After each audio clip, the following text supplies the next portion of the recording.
Is mo dahil na mong gipalit nystatin para sa singaw ng anak ko. So, ang nystatin is used for prophylaxis and treatment of the candidiasis or the oral cavity. This gastrointestinal absorption of nystatin is insignificant. Most orally administered nystatin is passed unchanged in the stool. In patients with renal insufficiency, receiving oral therapy with conventional dosage forms significant plasma and concentration of nystatin was occasionally occur. The contraindication is the nystatin is contraindicated to individuals who are hypersensitive to the drug or any ingredients in the formation.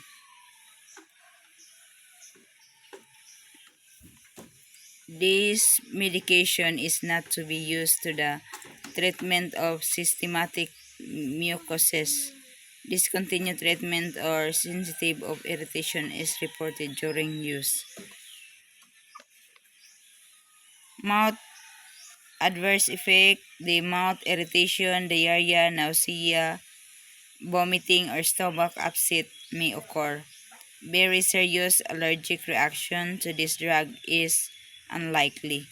Symptoms of serious allergic reaction may include rust, itching, swelling, severe dizziness, trouble breathing.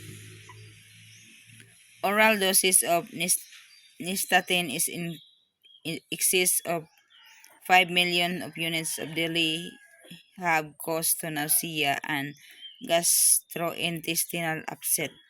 There have been no report of any serious toxic effect of sulfur infection.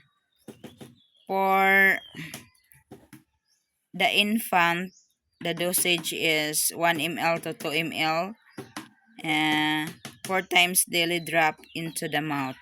And for children and adults, 1 ml to 2 ml, 4 times daily drop into mouth and held for some times before swallowing.